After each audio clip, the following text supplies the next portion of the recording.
Next पौधा जो हमारे पास है इसका साइंटिफिक नेम रिकेनिस कॉमनिस, जबकि इंग्लिश नेम जो है इसका वो है कास्टर बीन। ठीक है। अच्छा, लोकल नेम इसको हम मकामी तौर पर क्या कहते हैं, इसको मकामी लोग क्या कहते हैं, तो हमें अरंड कहते हैं। ठीक है। फैमिली यानी कि कौन से ख़ानदान से ताल्लुक़ रखता है, तो ये प्लांट जो है पौधा यूप हॉर्बियासी फैमिली से ताल्लुक़ रखता है। यानी कि ये फैमिली ज़्यादातर किस पे डील करती है, ज़्यादातर ऐसे प्लांट पर मुश्तमिल होती है जो कि मेडिसिनल और इंडस्ट्रियल यूज़ के लिए बहुत मशहूर हैं। तो इसमें आता है वो प्लांट हैं जो कि मेडिसिनल और इंडस्ट्रियल फ़ायदेमंद है बहुत। ठीक है। तो इस फैमिली में वो प्लांट्स हैं। अच्छा, अब लीव्स, रूट और सीड और ऑयल यानी कि इस प्लांट के मुख्तलिफ हिस्से इस्तेमाल करते हैं, जैसे कि पत्ते, लीव्स, जड़ें, रूट्स, बीज, सीड और तेल यानी कि ऑयल्स। अब इस जो हमारा चीज़ है इसमें क्या क्या अज्जा हैं। ठीक है। तो फिक्स्ड ऑयल 45% तकरीबन। ठीक है। 45 से 96% होता है तकरीबन। ठीक है। यानी कि इस पौधे के बीज से एक ख़ास ऑयल निकलता है, ख़ास तेल निकलता है जो कि लगभग 45 से 96% तक होता है। यानी कि ये ऑयल हम कहते हैं इसको कास्टर ऑयल कहते हैं। ठीक है। Glycosides of ricinoleic, isoricinoleic, stearic dihydroxy stearic acid. इस ऑयल में मुख्तलिफ टाइप के फैटी एसिड्स होते हैं जो कि इसका ख़ास जायका और मेडिसिनल प्रॉपर्टीज़ दिखाते हैं हमें। ये सारे जो हैं ये मुख्तलिफ़ किस्म के फैटी एसिड हैं बेसिकली, जो कि इसके ख़ास जायका वगैरह दिखाते हैं। ठीक है। अब रिकिनोलिक एसिड जो है वो ये एसिड जो होता है रिकिनोलिक एसिड, ये क्या करता है, दर्द को कम करने और परगेटिव यानी कि पेट साफ़ करने के लिए बहुत मशहूर है रिकिनोलिक एसिड। आइसोक्रिनोलिक एसिड यानी कि ये जो एसिड है ये भी एसिड ऑलमोस्ट रिकिनोलिक एसिड जैसा होता है, लेकिन थोड़ा बहुत डिफरेंट प्रॉपर्टीज़ रखता है।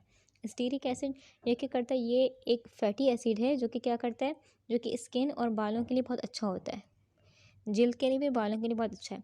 डाईहाइड्रोक्सी स्टीरिक एसिड ये क्या करता है, ये एसिड जो है वो कास्टर ऑयल की मॉइस्चराइजिंग प्रॉपर्टीज़ को इन्हेंस करता है। ठीक है। अच्छा, लैक्टिन रिकिन, तो लैक्टिन और रिकिन जो हमारे पास है this one lectin ricin protein mucilage. ठीक है। तो लैक्टिन रिकिन यानी कि जो रिकिन इस प्लांट का एक प्रोटीन है। रिकिन क्या है, इस प्लांट का एक प्रोटीन है जो कि क्या करता है, जो बहुत जहरीला होता है। अगर इसे ज़्यादा क्वांटिटी में लिया जाए तो ये ख़तरनाक हो सकता है, तो ये बहुत जहरीला प्रोटीन है। ठीक है। ओके, नेक्स्ट हमारे पास है दिस वन प्रोटीन। प्रोटीन, इस प्लांट के बीज में भी प्रोटीन भी होती है जो कि इसे न्यूट्रिशन वैल्यू देती है। म्यूकिलेज यानी कि ये भी एक चिपकाने वाली चीज़ होती है जो कि इस प्लांट में होती है और इसका यूज़ मेडिसिन और कॉस्मेटिक प्रोडक्ट में होता है। ऐश यानी कि इस प्लांट में कुछ मिनरल्स भी होते हैं जो कि जलने के बाद ऐश की शक्ल में मिलते हैं, राख की शक्ल में मिलते हैं। ठीक है। इसमें कुछ मिनरल्स भी होते हैं।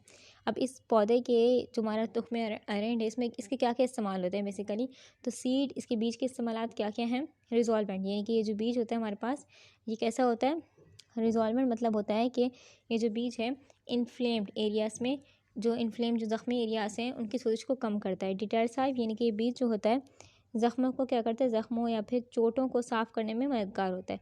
काउंटर इरिटेंट यानी जो बीज है स्किन पर इरिटेशन को कम करता है, कम करने के लिए इस्तेमाल होता है। परगेटिव मतलब होता है ये जो बीज है पेट साफ़ करने यानी कि कॉन्स्टिपेशन को दूर करने, काउंटर इरिटेंट यानी कि पेट को दूर करने, कब्ज़ को दूर करने के लिए इस्तेमाल होता है। परगेटिव मतलब होता है हमारे पास कि ये बीज पेट साफ़ करने के लिए, कॉन्स्टिपेशन को दूर करने के लिए मशहूर है।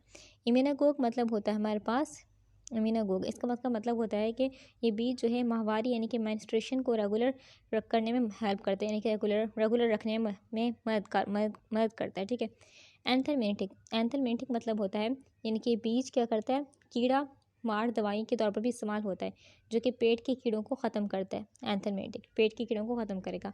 इसका तेल क्या क्या काम आएगा, परगेटिव, वही बात, ये ऑयल भी कॉन्स्टिपेशन के लिए इस्तेमाल होता है। इसका तेल कब्ज़ को दूर करने के लिए इस्तेमाल होता है। कॉन्ट्रासेप्टिव मतलब होता है ये ऑयल कुछ जगहों पर बर्थ कंट्रोल के तौर पर भी इस्तेमाल होता है, यानी कि बर्थ को कंट्रोल करने के लिए। स्किन डिसीज़ यानी कि ये ऑयल स्किन की मशहूर जो मुख्तलिफ अमराज जैसे होते हैं, जैसे कि हमारे पास हो गया एक्जिमा हो गया, एक्जिमा के इलाज में भी मददगार होता है।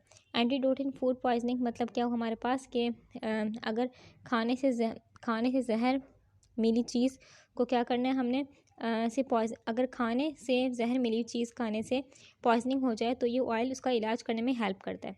एक्सपेक्टोरेंट मतलब क्या होता है, एक्सपेक्टोरेंट का मतलब होता है हमारे पास एक्सपेक्टोरेंट, इसके बाद का मतलब होता है कि ये ऑयल क्या करता है, बलगम को निकालने में हेल्प करता है, जो कि क्या करता है, जो कि ज़ुकाम और खांसी में फ़ायदेमंद होता है। सीडेटिव मतलब क्या होता है? सीडेटिव मतलब होता है ये ऑयल नींद लाने और दिमागी सुकून के लिए बहुत इस्तेमाल होता है, ठीक है।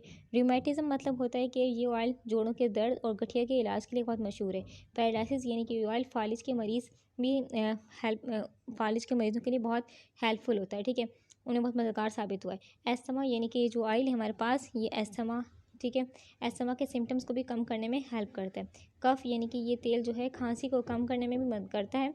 ड्रॉप्सी मतलब होता है यानी कि जो ऑयल है पानी के बावजूद फ्लूइड रिटेंशन को कम करने के लिए इस्तेमाल होता है।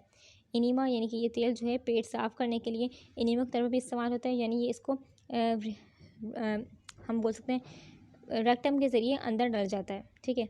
ये क्या करेगा? पेट को साफ़ करने के लिए भी इसको हम रेक्टम के ज़रिए अंदर डालते हैं, ठीक है।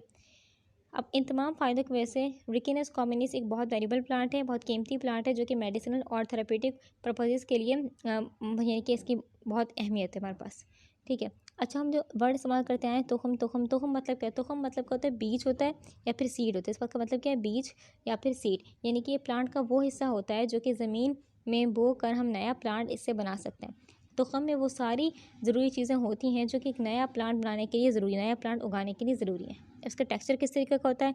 इसकी जो साख्त है वो होती है स्मूथली स्लाइटली वैक्सी होती है, यानी कि इसका जो टेक्सचर है स्मूथ होता है, यानी छूने पर चिकना महसूस होता है। इसके अलावा ये थोड़ा सा वैक्सी भी होता है, यानी हल्का सा चिपचिपापन महसूस होता है इसमें।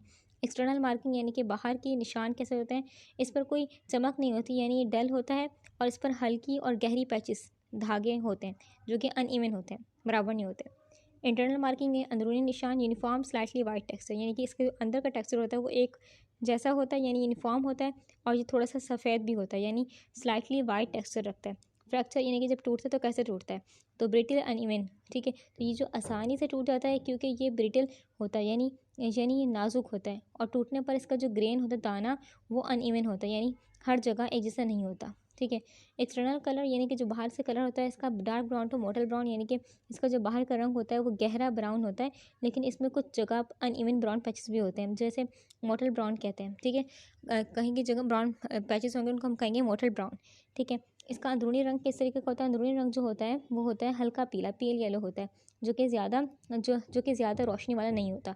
इसकी शक्ल किस तरह की होती है? इस बीज की शक्ल होती है ओवल होती है, यानी अंडे की तरह होती है, अंडे की तरह गोल लेकिन लंबी होती है। इसका साइज़ होता है 1 to 2 सेंटीमीटर लेंथ में होता है, लंबा।